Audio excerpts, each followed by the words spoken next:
오신 예수님, 오늘 이 새벽에도 주님께 감사드리며 다시 한번 우리의 마음과 우리의 중심을 예수님께 고정시킵니다. 가장 이 하루 중 귀한 시간, 특별히 말씀을 통하여 기도 가운데 주님을 만나는 이 시간에 우리의 영적, 육적, 전인격적 집중력이 발휘되게 하시고 오늘도 예수님과 연합하여 예수님을 세상에 드러내는 귀한 삶이 되게 하여 주시옵소서. 말씀을 깨닫기 원합니다. 성령님께서 지혜를 주시고 우리의 어리석고 어두운 눈을 뜨게 하여서 예수님을 온전히 말씀을 통하여 이해하고 깨닫고 보게 하여 주시옵소서. 우리를 구원하신 예수님의 이름으로 기도드립니다. 아멘. 안녕하십니까. 선한제자교회 성도 여러분, 2024년 2월 16일 금요일 주말 아침이 밝아오고 있습니다. 자, 오늘부터는 이제 37번째 이야기에 들어갑니다. 더 큰 은사, 가장 좋은 길. 12장 31절부터 13장 13절까지의 말씀을 가지고 이제 오늘부터 묵상할 텐데, 특별히 오늘 본문은 여러분들 너무나 잘 아는 그 유명한 고린도 전서의 사랑장입니다. 그래서 오늘 첫 번째 시간 사랑장 오리엔테이션이라는 제목으로 고린도 전서 12장 31절부터 13장 3절까지 우리 함께 읽고 경건의 시간을 시작하도록 하겠습니다.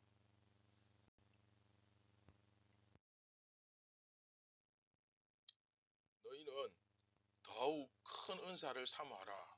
내가 또한 가장 좋은 길을 너희에게 보이리라. 내가 사람의 방언과 천사의 말을 할지라도 사랑이 없으면 소리나는 구리와 울리는 꽹과리가 되고, 내가 예언하는 능력이 있어 모든 비밀과 모든 지식을 알고 또 산을 옮길 만한 모든 믿음이 있을지라도 사랑이 없으면 내가 아무것도 아니요, 내가 내게 있는 모든 것으로 구제하고 또 내 몸을 불사르게 내줄지라도 사랑이 없으면 내게 아무 유익이 없느니라. 아멘.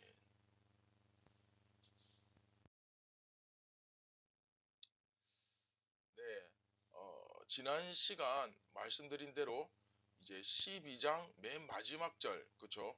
그 31절을 오늘 본문에 이제 끌어와서 한 번 더 같이 제가 읽었습니다. 왜냐하면 사실 이 12장 31절이 그 사랑장의 전체 표지, 뭐 주제와도 같은 구절이거든요. 그래서 흐름상 이렇게 오늘 붙여서 말씀을 읽었습니다. 자, 오늘 말씀 너무나도 유명한 그 사랑장 앞부분이죠. 이번 이야기를 통해서 무엇보다 중요한 게 바울이 고린도 교회에게 무슨 말을 하고 싶었는가, 이제 이게 소위 말귀를 알아듣는 거죠. 그렇죠? 그래서 바울이 도대체 고린도 교회에 전하고 싶은 말이 뭔가, 이걸 좀 관심을 가지고 우리가 말씀을 배울 필요가 있습니다. 자, 지금 우리가 현재 고린도전서 어디를 공부하고 있는지 다시 한번 확인해 봤으면 좋겠습니다. 제가 이렇게 반복해서 말씀드리는 이유는 여러분들이 말씀을 읽을 때 제발 그 흐름과 전체 주제와 그 가운데서 어디를 공부하고 있는지 그 앞뒤 문맥을 봐가면서 이렇게 말씀을 읽어 나가는, 그래서 정확한 그 해석의 의도를 딱 파악하는 그 습관을 들이기 위해서 이제 공부다 생각하고 하는 겁니다. 알겠죠? 자, 다시 한번 확인해 봤으면 좋겠습니다. 우리 고린도전서 신학적 주제를 따라서 4부죠. B- 세상 속에서 교회가 어떤 모습을 지녀야 하는가, 그 부분을 우리가 지금 다루고 있습니다. 그리고 예배와 관련된 예배의 질서를 중심으로 배우고 있죠. 즉 이제 교회 하면 이 예배가 빠질 수 없죠. 그 가운데서도 그 교회의 예배 가운데서도 특별히 은사가 발휘되고 이제 막 이제 방언이 나오고 예언이 나오고 하는데 그것에 대해서 이제 질문을 던졌어요. 이거 어떻게 해야 되느냐 하는데 사도 바울이 답을 하고 있습니다. 그런데 문제는 사도 바울은 은사에 대해서 대답을 하고는 있지만 바울의 이제 진짜 관심은 은사에 있는 것 같지 않습니다. 자, 이것도 같이 말씀을 공부하시면서 파악을 하셔야 됩니다. 물론 교회에는 다양한 은사가 있죠. 다양한 은사가 있고 또 중요한 건 뭡니까? 성부 하나님, 성자 예수님, 성령 하나님 이 서로 다른 모습으로 이 하나님 세 분이 한 분을 이루시는 삼위일체 그쵸? 그 모습 그대로 이것이 교회에도 자식이 부모 닮듯이 나타나는 거죠. 우리 각자의 서로 다른 모습이 하나로서 하나가 되어서 다양성, 다양하지만 하나가 되어서 교회가 만들어져야 한다. 이제 그 메시지를 주고 있습니다. 그래서 교회가 강력해질 때도 그때가 언제냐? 우리가 하나가 될 때, 하나가 되려면 특히 연약한 지체를 돕고 배려하고 잘 섬겨야 되겠죠. 내 몸에 아픈 손가락과 같은 부분을 더 소중히 여기듯이 그게 진짜 한 몸이죠. 그렇죠? 자, 그러다 보니까 이 은사 이야기를 하면서도 자, 은사 이야기가 어디에 속해 있는지 비다시에서 여러분 그 앞뒤 문맥을 잘 파악하시기 바랍니다. 자, 세상 속에 이제 속하지 않은 교회 비다시 그 고린도전서 4부를 다루면서 4부를 이렇게 카이스틱 스트럭처 구조, 동심원 구조를 따라서 이렇게 정리를 했고 그리고 이제 우리는 그 이제 은사에서 사랑장으로 X로 이제 넘어가고 있죠. 그렇죠? X. 핵심 부분. 그렇죠? 그래서 은사 이야기를 하면서도 그 핵심 부에는 우리가 잘 아는 이 사랑장에 들어가 있는 겁니다. 은사 이야기는 지난 시간까지 충분히 여러 번 반복해서 설명했기 때문에 뭐 더 이상 이야기하지 않겠습니다. 어쨌든 그래서 이 은사의 중요성 많은 영향력을 끼치는 은사도 있고 또 작은 영향력을 끼치는 은사도 있고 또 뭐 신비적인 은사도 있고 또 재능적인 은사도 있고 그렇죠. 이건 성자 예수님의 속성. 그 다음에 신령한 은사는 성령 하나님의 속성. 그렇죠.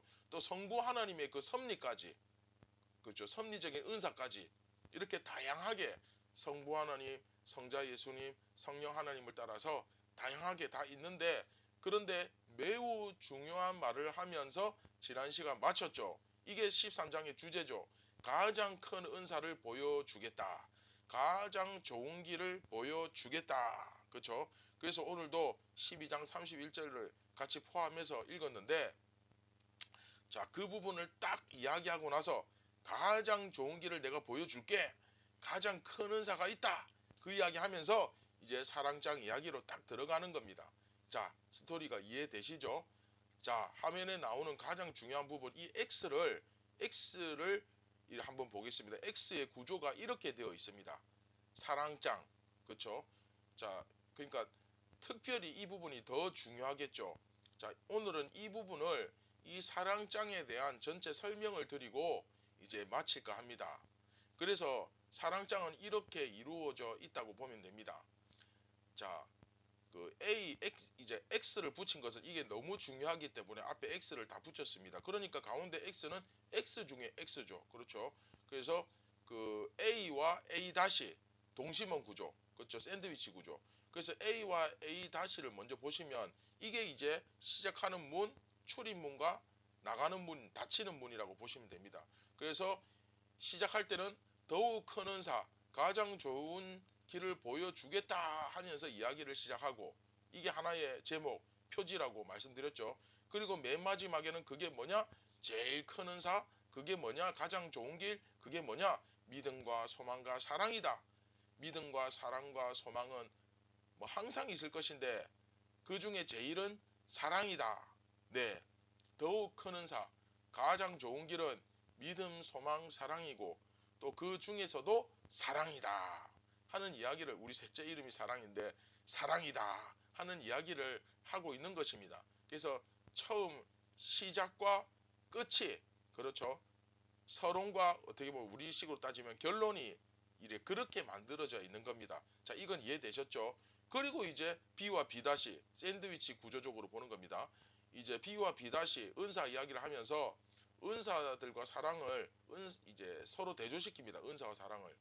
그래서 은사의 가치가 사랑의 가치를 은사의 가치와 사랑의 가치를 서로 비교하는데 사랑이 없는 은사가 과연 가치가 있는가? 라는 질문을 던집니다. 그리고 사랑의 정의 가운데 X죠. 우리가 익히 잘 아는 사랑은 언제나 오래 참고 하는 그 찬양 부분, 그쵸? 이게 이제 핵심 X 중에 X죠. 그리고 다시 또 그 B 다시 그 은사와 사랑을 대조시키는데 은사가 영원하냐 사랑이 영원하냐 이런 이야기를 또 하면서 마칩니다.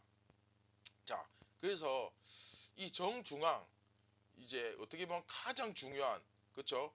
이 X 이 부분에 대해서 좀 더 설명을 드리면 사랑이란 이런 거야 라고 말하는 정말 사도 바울이 고린도 교회 성도들에게 사부에서 말하고자 했던 가장 중요한 부분 그게 바로 4절부터 7절까지 우리가 많이들 알려져 있는 사랑은 언제나 오래 참고 사랑은 언제나 온유하며 하는 그 이야기가 이제 4절에서부터 7절까지 이어져 가고 있습니다. 그래서 이 사랑의 정의 이 부분도 나중에 상당히 재미있는데 한번 살펴보도록 하겠습니다. 자, 다시 한번 전체 정리하겠습니다. 그래서 사랑장은 더욱 큰 은사, 가장 좋은 길을 보여주겠다. 그럼 그게 뭐냐? A-죠. 믿음과 소망과 사랑이다. 그리고 그 중에 제일은 사랑이다. 그러면서 B와 B-, 은사와 사랑을 서로 대조시키면서 사랑이 없는 은사가 과연 가치가 있겠느냐? 그 얘기를 하고 또 B-에서 야, 은사가 영원하냐? 사랑이 영원하냐? 그러면서 가운데 사랑의 정의를 딱 이야기하는 겁니다. 자, 정리되셨죠? 자, 그래서 사랑장의 제목, 표지는 뭐다? 이제 더욱 큰 은사와 가장 좋은 길을 보여주겠다. 그리고 가장 좋은 길, 더 큰 은사는 뭐다? 네, 믿음, 소망, 사랑. 그 중에서도 사랑이다. 이렇게 요약할 수 있습니다.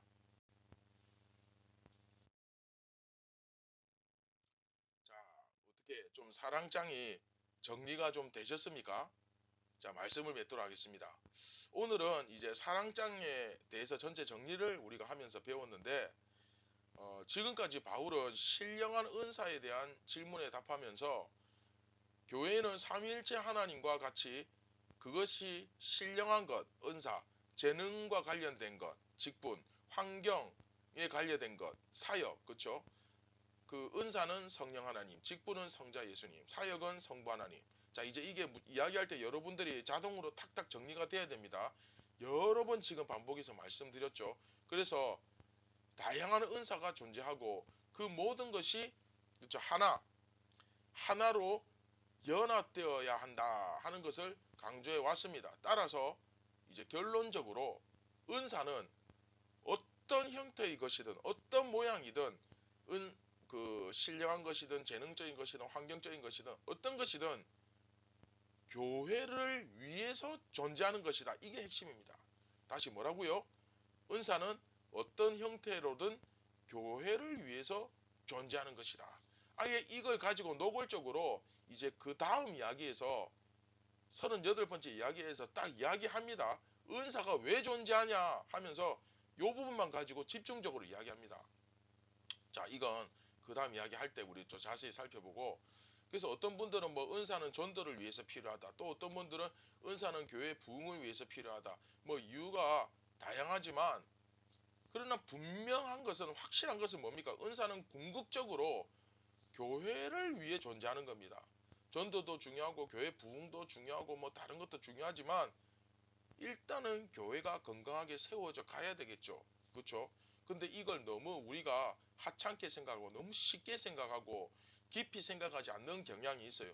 그냥 사람 많이 모이고 교회 건물 크게 짓고 뭐 이러면 교회 부흥하는 거 아니냐, 교회 잘 세우는 거 아니냐 이렇게 너무 쉽게 생각하는 경향이 있는데 결코 그렇지 않죠. 그렇죠? 자, 이 부분에 대한 것은 다음 이제 이야기할 때 좀 더 자세히 우리가 분명히 알 수 있습니다. 물론 그 은사 중에는 더 중요하고 더 큰 영향력을 끼치는 은사도 있고 비교적 눈에 띄지 않는 작은 은사도 있습니다. 지금까지 다 설명했죠. 아무래도 좀 더 지식이 뛰어난 사람들이 더 이제 잘 가르칠 것이고 좀 더 지혜 있는 사람이 교회 행정이나 그런 제반 사항에 대해서 업무 처리 능력도 뛰어날 겁니다. 또 좀 부유한 사람이 가난한 사람에 비해서 그렇죠. 아무래도 그 재정적인 면에서 영향력을 끼치는 것이 사실이고 또 말씀을 잘 알고 전문적인 훈련을 받은 사람이 그렇지 않은 성도보다 사실 가르치는 부분에 있어서 더 탁월한 것도 사실이고 그렇죠? 맞습니다. 하지만 중요한 건 이거죠. 그 모든 것에 앞서서 더 큰 은사가 있다는 사실입니다. 그것을 언급하며 바울은 그 유명한 고린도전서 13장을 시작하는 겁니다. 여러분 이해됩니까? 그러니까 오늘 이제 사랑장을 딱 요약하면서 아마 요약하면서도 이미 뭐 눈치채신 분들도 계시겠지만 한번 보십시오. 사랑이 없는 은사가 가치가 있느냐? 또 뭡니까? 은사가 영원하냐? 사랑이 영원하냐? 그런가 하면 또 그 시작하는 더욱 큰 은사, 가장 좋은 길을 내가 보여주겠다. 닫는 문. 그게 뭐냐? 바로 믿음, 소망, 사랑이다. 특히 그 중에 최고는 사랑이다. 이런 그쵸? 질문들과 시작하는 글과 마치는 글을 이렇게 보면 결국 바울이 무슨 말을 하고자 하는 겁니까? 그쵸? 아무리 은사가 대단해도 그쵸? 직분 그쵸? 뭐 내가 담임 목사고 심지어 교단을 대표하는 총회장이고 또 우리 교회 대표 장로고 수장로라 하더라도 또 환경 내가 뭐 몇 대째 예수 믿는 집안에서 태어났고 우리 아버지 어머니가 대학 교수고 뭐 또 엄청난 명문 집안이고 뭐 우리 집안이 굉장히 부자고 하더라도 뭐 또 은사 내게서 어떤 신비적 능력이 나타나고 막 방언과 예언을 해도 결과적으로 예수님의 몸을 건강하게 만들지 못하면 말짱황이라는 거예요. 아무 의미 없다는 거예요. 이해되십니까? 그렇죠. 결국 그만큼 중요한 것은 무엇입니까? 그렇죠. 우리 주 예수 그리스도 베드로의 고백처럼 그렇죠. 예수님이죠. 예수님이 중요하고 예수님의 몸된 교회가 중요한 거예요. 그래서 여러분 앞에 기억납니까? 오죽하면 교회를 몸이라고도 할 수 있는데 예수님이라고 했잖아요. 그렇죠? 그만큼 교회의 중요성을 강조하는 거예요. 바로 이 교회가 예수님의 비전이고 이 교회가 예수님의 대안이고 이 교회가 예수님의 몸 그 자체인 것입니다. 그렇죠? 우리가 정말 예수님이 누구시며 무엇을 원하시는지 정말 제대로 바로 알았더라면 절대 그렇죠? 은사 가지고 또 직분 가지고 또 나의 어떤 환경 때문에 마음이 상하거나 또 싸우거나 문제가 되거나 하는 일이 결코 없었겠죠. 자, 오늘 하루 우리가 몸담고 있는 이 교회의 중요성에 대해서 다시 한번 생각해 보는 시간이 되었으면 좋겠습니다. 우리가 서로 떨어져 있지만 우리 각자 서 있는 그 자리에서 그 위치에서 우리가 하나의 교회로서 서로 건강하게 세워져 갔으면 좋겠습니다. 그래서 다시 한번 우리 서로 우리 형제들 우리 지체들을 생각하며 그들을 위해 한 번 더 기도하고 다 그들을 생각하면서 조금 더 간절히 중보하고 그렇죠? 각자 서 있는 그곳에서 함께 예수님의 영광을 올려드리며 영광을 올려드린 게 뭡니까? 우리가 예수님처럼 사는 거죠. 그렇죠? 그리고 주님을 그렇게 함으로써 높일 수 있는 우리 각자의 삶이 되었으면 좋겠습니다. 그래서 은사 이야기지만 사실 교회의 중요성을 예수님의 중요성을 말하는 거죠. 그렇죠?